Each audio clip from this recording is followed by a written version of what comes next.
सुप्रभात प्यारे बच्चों।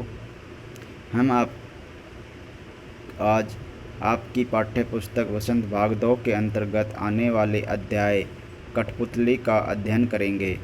इस कठपुतली कविता के कवि हैं भवानी प्रसाद मिश्र। भवानी प्रसाद मिश्र ने कठपुतली के माध्यम से स्वतंत्रता के बारे में बताया है।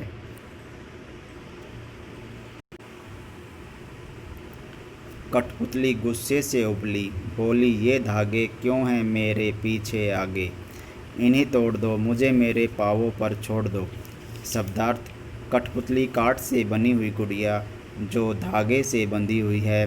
गुस्से से उबली, क्रोधित होना या बहुत गुस्से में होना। पाँवों पर छोड़ दो, स्वतंत्र कर दो, आत्मनिर्भर होने दो। इस पद्यांश में कवि कहता है कि धागों में बंधकर दूसरों के इशारे पर नाचने वाली कठपुतली को अपनी स्वतंत्रता देख क्रोध आ जाता है। आज़ादी पाने के लिए वह विद्रोह कर देती है। वह कहती है कि उसे हर तरफ से धागे में क्यों बांधा गया है। वह बंधन मुक्त होने के लिए जोर देकर कहती है कि उसके बंधन तोड़ दिए जाएं और उसे अपनी मर्जी से जीने दिया जाए। अर्थात कठपुतली स्वतंत्र होकर अपनी इच्छानुसार कार्य करना चाहती है, वह किसी के अधीन नहीं रहना चाहती। सुनकर बोली और कठपुतलियाँ कि हाँ, बहुत दिन हुए हमें अपने मन के छंद छुए। शब्दार्थ: मन के छंद छुए, अपनी मर्जी के अनुसार काम करना, अर्थात मन की बात सुनना। कवि इस पद्यांश में कहता है कि पहली कठपुतली द्वारा आज़ाद होने के लिए किए गए विद्रोह को देख सुन दूसरी कठपुतलियों के मन में स्वतंत्रता की इच्छा जाग उठी। वे भी उसकी हाँ में हाँ मिलाते हुए कहने लगी कि हमें भी अपनी इच्छानुसार काम किए हुए और अपनी ज़िंदगी जिए हुए बहुत दिन हो चुके हैं, अब हम भी आज़ाद होना चाहती हैं। अर्थात पहली कठपुतली की बात सुनकर दूसरी कठपुतलियाँ भी अपनी आज़ादी पाने के लिए तत्पर हो जाती हैं।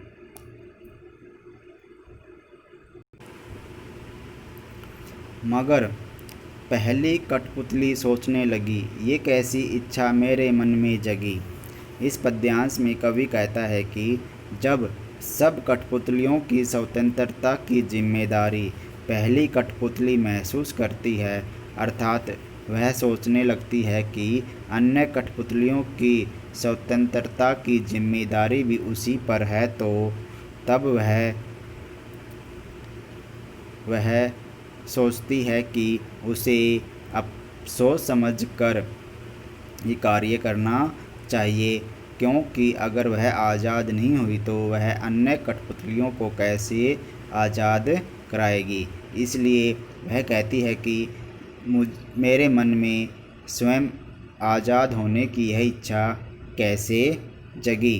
अर्थात अब मुझे अपनी इच्छा को प्राप्त करने के लिए या अपनी आज़ादी को प्राप्त करने के लिए सोच समझकर ही कदम उठाना चाहिए। अर्थात कठपुतली अब सोच समझकर ही कार्य करना चाहती है।